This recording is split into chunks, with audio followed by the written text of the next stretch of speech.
आज we are going to discuss about the derivation of third equation of motion. First equation of motion की derivation हो चुकी Vf is equals to Vi plus AD. Second equation of motion की derivation हो चुकी S is equals to VID plus 1 upon 2 AD square. और आज ये third 2AS is equals to VF square minus VI square. तो आपको paper में सवाल भी इसी तरह से देगा, अगर देगा तो सवाल आएगा drive the third equation of motion 2AS is equals to VF square minus VI square. तो जब आप इसे स्टार्ट करेंगे ड्राइव करना तो सबसे पहले आपने स्टेटमेंट लिखना है.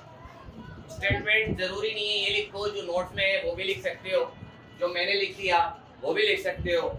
स्टेटमेंट क्या कह रहा है? स्टेटमेंट से स्टार्ट करेंगे हम अपनी इक्वेशन को ड्राइव करना. Suppose a body start with initial velocity vi. Suppose कर लें कि एक बॉडी है जो कि स्टार्ट हुई है और स्टार्ट होते हुए उसकी जो इनिशियल वेलोसिटी है वो क्या है? vi. और हमें पता है जो स्टार्ट होते वक्त बॉडी की वेलोसिटी होती है वो vi होती है, इनिशियल वेलोसिटी होती है. और वो कितनी है? vi है. वो आगे कह रहा है मूव विद यूनिफॉर्म एक्सेलरेशन. और फिर वो बॉडी मूव करती है लेकिन किसके साथ? यूनिफॉर्म एक्सेलरेशन के साथ. यूनिफॉर्म एक्सेलरेशन का मतलब ये हुआ कि बॉडी की स्पीड इंक्रीज हो रही है. ऐसे ही है, यूनिफॉर्म स्पीड में चल रही है बॉडी या उसकी स्पीड इंक्रीज हो रही है? इंक्रीज हो रही है. कैसे पता? क्योंकि बॉडी में एक्सेलरेशन प्रोड्यूस हो रही है. एक्सेलरेशन का मतलब क्या था? चेंज आना. किसमें? शाबाश. तो जो चेंज आ रहा है वो पॉजिटिव आ रहा है क्योंकि बॉडी vi से स्टार्ट हुई, यूनिफॉर्म एक्सेलरेशन से चल रही है. अब एक्सेलरेशन प्रोड्यूस होने के बाद कह रहा है after covering some distance. Body ने जब यूनिफॉर्म एक्सेलरेशन से बॉडी चली तो उसके बाद बॉडी ने कुछ डिस्टेंस कवर किया. बॉडी जब चलेगी तो डिस्टेंस कवर होगा कि नहीं होगा? होगा.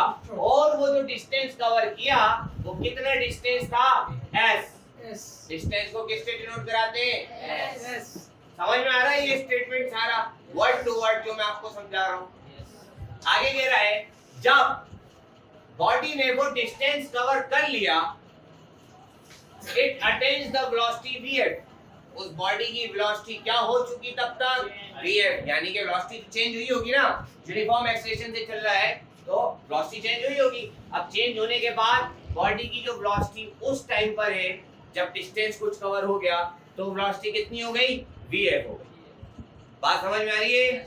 अच्छा, ये vf क्या है? फाइनल वेलोसिटी बॉडी की जो कि डिस्टेंस कवर करने के बाद बॉडी की हुई. आगे कह रहा है the average velocity is given as. ये जो एवरेज वेलोसिटी आप देंगे वो कैसे देंगे? अच्छा जी, पहले बताएं कि वेलोसिटी का फॉर्मूला क्या है. हम जानते हैं v is equals to s upon t. ये s डिस्प्लेसमेंट है क्योंकि वेलोसिटी की बात हो रही है. अच्छा, यहाँ पे बात हुई है कौन सी वेलोसिटी की? Average velocity. देखो वेलोसिटी के साथ वर्ड क्या लगाएं? एवरेज. तो इसलिए यानी वेलोसिटी के एवरेज की बात हो रही है तो इसलिए मैंने वेलोसिटी के साथ ab लिख दिया. ab का मतलब एवरेज वेलोसिटी. बात समझ में आई? यस. डिस्टेंस को सब्जेक्ट बनाओ, मतलब ये जो डिस्प्लेसमेंट है आपका इसको सब्जेक्ट बनाओ. ये t s से क्या हो रहा है? डिवाइड. ये t उधर जाएगा vab से क्या हो जाएगा? ये हो जाएगा vab मल्टीप्लाई बाय t. आगे क्या लिखा हुआ है? लगा दिया. आगे s बन गया सब्जेक्ट. इसी इक्वेशन को सीधा करके लिख रहा हूं, मतलब s पहले लिख रहा हूं उसके बाद इज इक्वल्स टू फिर एवरेज वेलोसिटी फिर उसके बाद मल्टीप्लाई बाय t.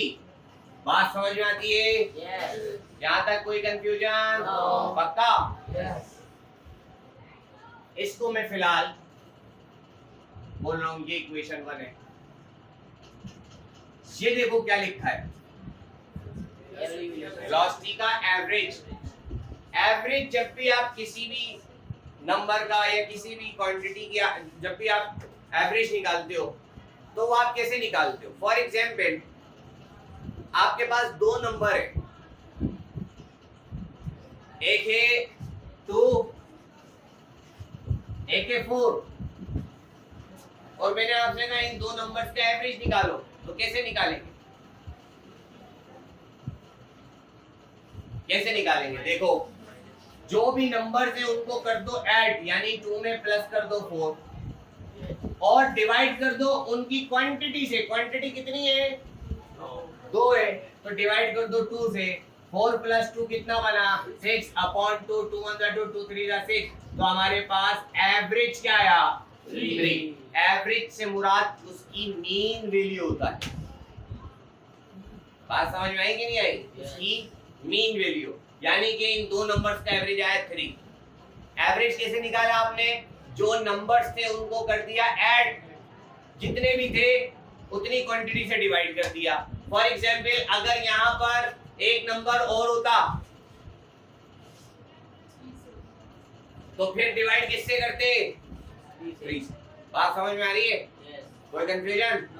एवरेज से मुराद मीन वैल्यू होता है। और निकालते कैसे हैं ये भी समझ में आ गया कि जितनी भी आपके पास वैल्यूज है उनका आप सम कर दें, डिवाइड कर दें उनकी क्वांटिटी से। अब यहाँ पर किसके एवरेज की बात हो रही है? बताओ, वेलोसिटी के एवरेज की। तो मैंने कहा हम जानते हैं एवरेज वेलोसिटी बराबर होगा किसके? बताओ, बॉडी की कितनी वेलोसिटीज है? एक या दो? दो। कौन कौन सी? एक तो हमारे पास है इनिशियल वेलोसिटी, एक है हमारे पास फाइनल वेलोसिटी। वेलोसिटी के एवरेज की बात हो रही है, इन दोनों का सम कर दो, vi प्लस vf, डिवाइड कर दो इनकी तादाद से 2, आपके पास एवरेज वेलोसिटी की वैल्यू आ गई, ये जो मौजूद है इक्वेशन में। ये बात समझ में आई कैसे निकाली? अब मैंने कहा put the value of average velocity in equation 1। जो आपने एवरेज वेलोसिटी की वैल्यू निकाली है इसको आप पुट कर दो इक्वेशन 1 में। मैंने कहा put value of average velocity in equation 1 put करते हैं तो देखो इक्वेशन क्या बनती है? s is equals to average velocity की जगह पे एवरेज वेलोसिटी की value vi plus vf upon 2, आगे मल्टीप्लाई हो रहा है तो इसलिए ब्रैकेट लगा दिया, आगे मल्टीप्लाई बाय t।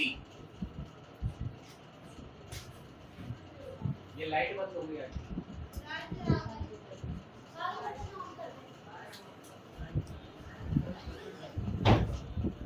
हाँ भाई,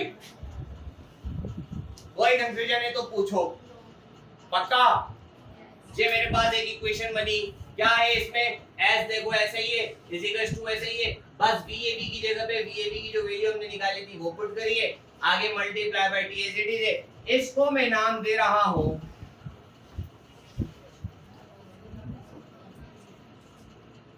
इक्वेशन 2 का। ये एक और इक्वेशन बन गई, फिलहाल इसको यही रखना है, ये साइड रेस कर रहा हूं। अब आप देखो, ये जो उसने आपसे ड्राइव करने को बोला है, बहुत इंपॉर्टेंट चीज बता रहा हूं, गौर से देखना। इक्वेशन बताओ थर्ड क्या लिखी हुई है ऊपर बोर्ड पे? तो s इक्वल्स टू वेग स्क्वायर माइनस v स्क्वायर, यही है? यस। इस इक्वेशन के अंदर देखो, a क्या है? एक्सेलरेशन, s क्या है? डिस्टेंस, vf क्या है? फाइनल वेलोसिटी, vi क्या है? Initial velocity. एक फैक्टर नहीं है इस इक्वेशन में, जो फर्स्ट में भी था, सेकंड में भी था, थर्ड में नहीं है। कौन सा फैक्टर नहीं है? शाबाश, t नहीं है, ऐसा ही है? yes. अभी जो इक्वेशन 2 बनी है उसके अंदर देखो t लिखा हुआ नजर आ रहा है आपको? यानी कि पहले आपने एवरेज वेलोसिटी की वैल्यू फाइंड करके पुट किया था, अब आप इस t की वैल्यू को फाइंड करने जा रहे हैं। बात समझ में आती है? yes. अब ये t की वैल्यू फाइंड आप कहां से करेंगे? फर्स्ट इक्वेशन मोशन याद है? याद है? क्या थी बताओ?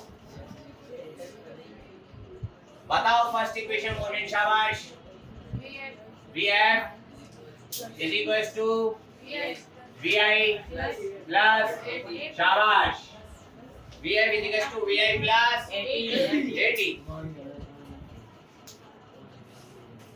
अच्छा जी, किसको सब्जेक्ट बनाना है आपने इस इक्वेशन में से? वेरी गुड, किसको? क्योंकि टी की वैल्यू फाइंड करनी है, तो किसको सब्जेक्ट बनाएंगे? टी तो यहाँ है, ये वी आई प्लस है ना, यहाँ पे प्लस का है, इस वी आई को उठा के उधर भेजो, तो ये वी एफ तो ऐसे ही रहेगा, प्लस का वी आई किधर आया, माइनस का V I is equals to A T. क्या टी सब्जेक्ट बन गया? नहीं, अभी ये साथ है लिखा हुआ, ये ए इस टी से मल्टीप्लाई और उधर भेज दो, V F minus V I upon A is equals to T, सीधा करके लिखो, T is equals to V F minus V I upon A. ये आपके पास आ गई टी की वैल्यू। अब put the value of T in equation 2। सही हो गया? यस। टी की वैल्यू आ गई, पुट करें। क्यों किया ऐसा? क्योंकि जो थर्ड इक्वेशन थी उसमें टी का फैक्टर नहीं था, इसलिए टी एलिमिनेट किया। But value of T in equation 2, equation 2 क्या है? हम जानते हैं S is equals to V I plus V F upon 2। अच्छा, ये वी आई और वी एफ देखो दोनों प्लस के ना, तो मैं वी एफ पहले लिख लूं, वी आई बाद में लिख लूं, कोई परेशानी, कोई नाराजगी? लिख सकता हूं ना? अच्छा जी, वी एफ वी आई पहले लिख लिया, वी एफ पहले लिख लिया, वी आई बाद में, अपॉन 2, आगे मल्टीप्लाई, अब टी है ना, तो टी की जगह पे टी की वैल्यू जो है वो पुट करोगे, V F minus V I upon A. सही हो गया? कोई मुश्किल तो नहीं है? तो आगे बढ़ेंगे, कोई क्वेश्चन है तो पूछ लो, यहीं पे पूछ लो, सर ये कहां से आया?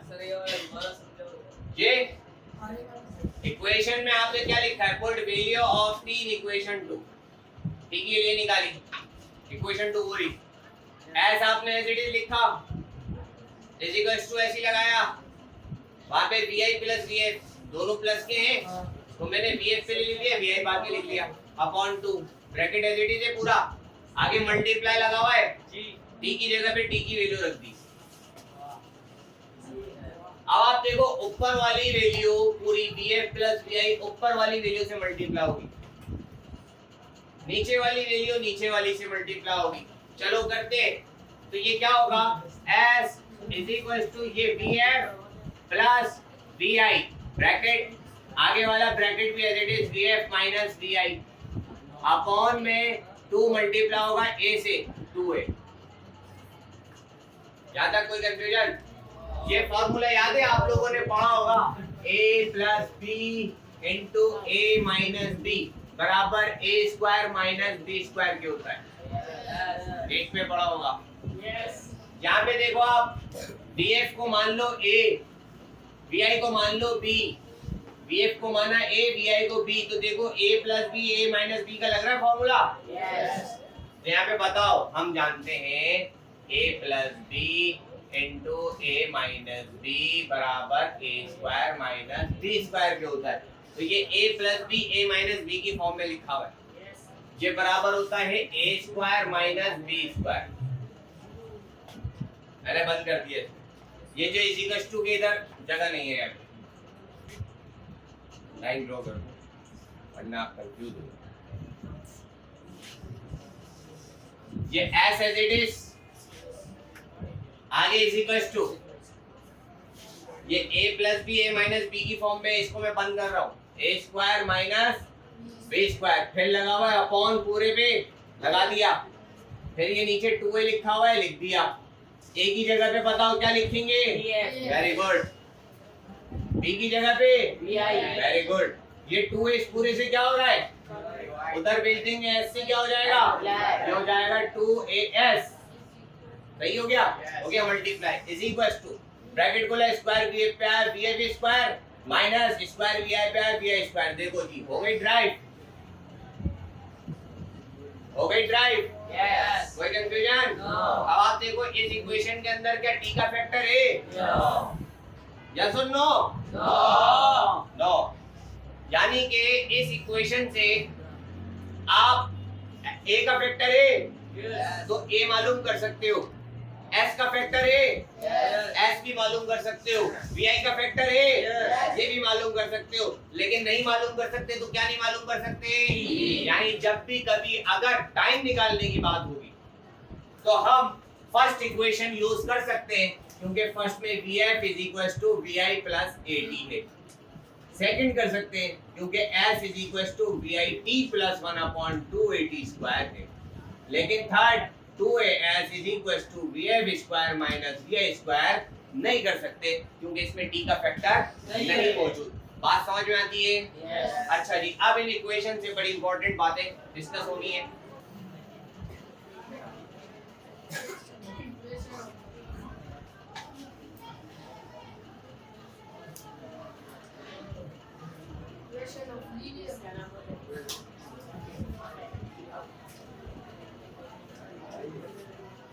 Equations of linear motion कितनी हमने पढ़ी?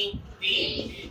पहली पढ़ी VF is equals to VI plus AT, दूसरी पढ़ी S is equals to VIT plus half AT square, और तीसरी पढ़ी हमने 2S is equals to VF square minus VI square। अब बहुत गौर से सुनना, बड़ी इंपॉर्टेंट बातें बता रहा हूँ। ये जो तीनों इक्वेशंस है ना, इन तीनों इक्वेशंस को यूज करने के लिए हमारे पास कुछ कंडीशंस हैं। वो कंडीशंस अगर होंगी तभी हम ये यूज कर सकते हैं, अदरवाइज नहीं कर सकते। यानी कि अब हम डिस्कस करने जा रहे हैं कंडीशंस। ये वो क्या क्या कंडीशंस है जिनके अंदर हम इसे यूज कर सकते हैं, अदरवाइज यूज नहीं कर सकते। पहली condition, motion must be linear. Motion क्या होना चाहिए? लीनियर मोशन से मुराद क्या, कोई बताएगा? बिल्कुल, मोशन हो अलोंग अ स्ट्रेट लाइन, या तो एक्स एक्सिस पर या फिर वाई एक्सिस पर। लीनियर मोशन होगा तभी आप इन इक्वेशंस को यूज कर सकते हैं, अदरवाइज नहीं। फॉर एग्जांपल, ये बताओ कौन सा मोशन कर रहा है फैन? सर्कुलर। कौन सा मोशन कर रहा है? सर्कुलर। तो क्या इधर आप ये इक्वेशंस यूज कर सकते हैं? नहीं।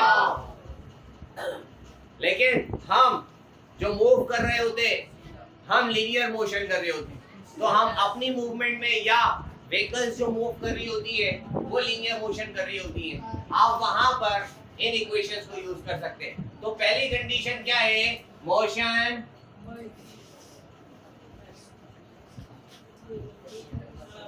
must be linear। Second condition, गौर से सुनो, इन इक्वेशंस में ये ए देखो, ये ए क्या है? एक्सेलरेशन। हमने जब एक्सेलरेशन पढ़ा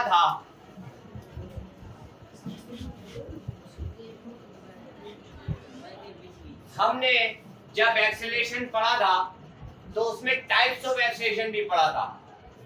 uniform acceleration, variable acceleration, D acceleration, याद है? बताएंगे ये सब चीजें मैंने। तो हमने एक्सेलरेशन की टाइप भी पढ़ी थी कि एक्सेलरेशन यूनिफॉर्म भी होता है, वेरिएबल भी होता है। अब उनमें से सिर्फ और सिर्फ जब यूनिफॉर्म एक्सेलरेशन होगा तब आप इन इक्वेशंस को यूज कर सकते हैं। यानी कि दूसरी कंडीशन क्या है? Acceleration must be uniform. क्या?